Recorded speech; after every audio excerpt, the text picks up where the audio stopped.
Olá, tudo bem? Desafio no ar com vocês novamente. Estou aqui, promessa é dívida cumprida. Pastor Eduardo Seixas, pastor de São Roque, está aqui com a gente de novo mais uma vez. Foi ele que pediu para ser convidado, hein? Cara de pau. Olha nós aqui outra vez. Sabe o que a gente vai falar hoje? Sabe aquele dia que tem uma festa na sua casa, aquela festa pequenininha, famílias, amigos mais próximos e tal, e de repente o assunto vira religião. E aí começa aquela salada. Não, porque eu acredito nisso, naquilo, mas eu sou cristão. Não, você não é cristão, né? E fica aquela discussão, porque obviamente que quando alguém de outra religião diz que é cristão, e eu sei que não é possível, que aquilo é um preceito cristão, mas que não cabe em outra religião, é incompatível, eu vou lá e bato o pé. Mas existe um negócio que é o seguinte, isso chama sincretismo, certo, pastor? Sincretismo, a pessoa constrói lá uma religião meio que mistura várias coisas. E a gente também faz isso. Nós, os cristãos, também somos sincréticos às vezes, certo? Vamos lá e nos apropriamos. Então, o pastor vai dar umas dicas pra gente tomar cuidado, para que quando a gente também estiver falando do nosso cristianismo, a gente tomar cuidado para a gente não fazer uma mistura que nos é conveniente, porque a gente não sabe bem lidar com aquele tema. Estou entendendo. Sua palavra, pastor, divirta-se. Desafio. Desafio. Se o programa chama desafio, eu acho que tá aí um bom desafio pra gente. Diante dessa conversa, né, eu acho que a primeira coisa que a gente precisa fugir é realmente disso que a Alicia falou, do sincretismo. O que é sincretismo? Quando nós vamos fazer uma salada de frutas, então a gente tem a opção de pegar aquilo que a gente gosta. Então eu gosto de laranja, mamão eu não gosto, porque me dá um desarranjo. Aí eu tiro o mamão.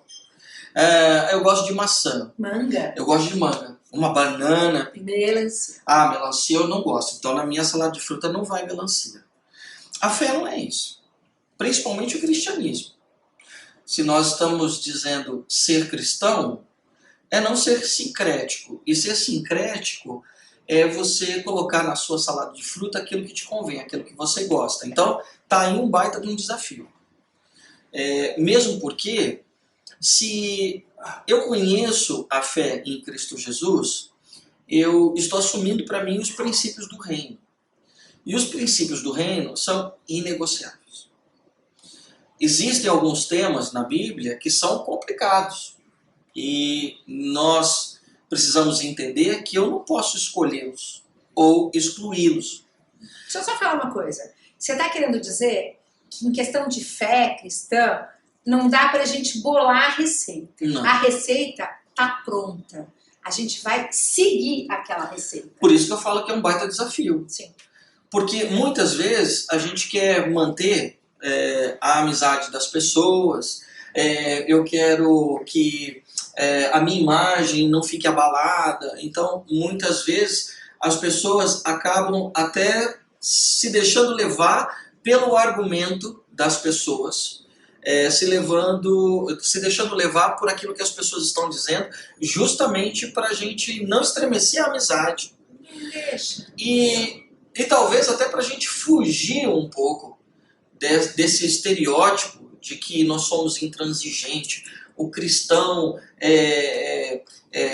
tem um discurso de ódio, porque agora rola, tudo é discurso de ódio. Qualquer tipo de controvérsia ou de ideia é discurso de ódio. Então a gente precisa tomar cuidado com isso. Ou seja, volta para a receita. Exatamente. Então, e qual é a receita? Agora, assim, se a gente for falar de uma receita, lógico que como qualquer tipo de receita, você precisa dominar ingredientes, a forma de preparo e o tempo de preparo. Então, isso requer de você estudo. Existem alguns temas que, se você é um cristão novo e você já ouviu que a Bíblia, ela tem um posicionamento diferente do que os teus amigos, seus parentes, muitas vezes têm, então eu acho que você precisa pedir ajuda para os universitários. Um pastor, um cristão que tem mais tempo de exercício e prática de fé, eu acho que vai te ajudar. Sim. Então, evitar alguns temas não é você fugir à raia, né? Mas é entender que eu não estou preparado para esses temas. Um outro desafio que a gente tem é também da gente querer estabelecer uma bondade vazia. De repente, o que eu chamo de bondade vazia? É uma bondade que não me leva a lugar nenhum, por exemplo. Então, a Alicia, ela está me dizendo sobre um determinado assunto, e para eu não ficar mal na fita com ela, para quem não entende essa expressão, para minha imagem não ficar desgastada com ela, eu começo a concordar com o que ela está dizendo. Por mais que eu não concorde. Mas eu só não quero entrar numa confusão com ela. Então, muitas vezes, você pode, com isso, favorecer um pensamento errado e equivocado do outro. Por isso que eu chamo isso de bondade vazia. Você não está me ajudando. Não estou te ajudando. Você não tá me ajudando. A palavra diz, e Jesus nos ensina, que conhecereis a verdade e a verdade vos libertará. A verdade, ela é uma. A verdade, ela não tem várias faces, como, por exemplo, as pessoas dizem. Então, a verdade liberta. E se eu tomo essa ideia de que eu não vou dizer a verdade para a Alicia, então, que bondade é essa? Que verdade é essa? Que cristianismo é esse? Do ponto de vista do reino, a verdade sempre tem que prevalecer. A mentirinha não é uma bondade. A gente tem muito uma coisa cultural com isso. A gente conta mentirinha para não ser desagradável. Mas a fé cristã não permite isso. Você tocou num ponto que é contar uma mentirinha. Mas eu estou dizendo algo ainda muito mais sutil. Eu não falo a mentira. Mas é verdade, né? Sim, eu concordo. Justamente para não entrar num embate. Então precisa tomar cuidado. Eu prefiro muito mais dizer... eu acho que eu não estou preparado para entrar nesse assunto, para essa discussão no momento. Ou seja, eu respeito o pensamento de vocês, mas como eu tenho uma prática de fé diferente, eu penso diferente. Sim. Você pode dizer para a gente o que a gente pensa? Eu não tenho ainda muito bem elaborado isso, porque eu estou começando agora. Mas penso eu estou aprendendo. Mas eu posso até conversar com uma pessoa com mais entendimento e depois, num outro momento, a gente pode conversar. Eu acho que é muito mais bonito isso. Vamos dar um exemplo? Uma coisa muito constante é essa questão de vida depois da morte. Então, para nós cristãos, nós temos uma vida eterna. Mas não temos uma vida que a gente manda alô aqui para a Terra. Certo? Isso é um problema porque volta e meia a gente, cristão, não consegue encarar essa discussão, né? Então, essa é uma questão do sincretismo, né, Alicia? Porque muitas vezes as pessoas preferem até preferem essa ideia, porque essa ideia ela pode ressignificar algumas coisas dentro dela. Sim. Mas ela prefere, então, usar como a história da salada de fruta, aquilo que a Bíblia diz em relação à morte, eu não vou usar isso. Não gosto dessa ideia. Não gosto de falar desse assunto. Mas cristianismo é isso. A gente precisa entender que a fé cristã, ela tem os seus princípios. E eu não vou pegar na prateleira somente aquilo que é importante, conveniente para mim. Me agrada. Aquilo que me agrada. Né? O cristianismo, ele consiste também em quebrar alguns paradigmas estão estabelecidos dentro de nós. Né? Então, só para a gente fechar esses desafios, porque senão a gente vai embora nessa conversa. A gente fica aqui, 3 meses. Para os nossos colegas aí entender. Então, primeiro, quando surgir uma conversa cujo conteúdo ele é diferente do que nós cristãos pensamos, desafio número 1, não seja sincrético.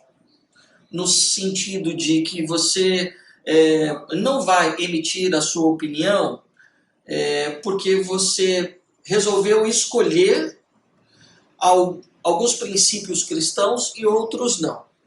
Você, ao invés de assumir esse compromisso cristão, você está assumindo uma filosofia. Sim. Você está assumindo um pensamento filosófico ou um pensamento humanista, enfim. Tome cuidado com isso. Porque se você diz que você é cristão, você segue os preceitos cristãos. Segundo desafio, tome cuidado para que você, então, não cometa o deslize da bondade vazia. O Evangelho é amor. Jesus Cristo, ao se posicionar na Bíblia, diversos momentos, ao se posicionar, Jesus criou uma certa desestabilidade nos seus ouvintes. Sim. Então, Jesus não se posicionou para ficar bem com os fariseus. E às vezes a gente se comporta assim. Esse é um segundo desafio. Mas tem um terceiro desafio que eu quero deixar para vocês. É o fato de que a mensagem do Evangelho, ela gera isso mesmo. Então, para que você possa discutir sobre determinados assuntos, você precisa estar firmado na palavra de Deus. Estude, leia, vá atrás de pessoas que possam compartilhar com você. Não diga e não se auto-intitule cristão se a sua referência não for bíblica, não for segundo os preceitos da fé cristã. Se não for no modelo, gente, tem a receita, segue a receita. Né? É isso aí. É isso aí. Acho que as dicas hoje foram fantásticas. Ficaremos até amanhã. Ficaremos até amanhã. Preste atenção nessas dicas. Lembra, receita. Tem que seguir a receita de ser cristão. Até a próxima. Deus te abençoe.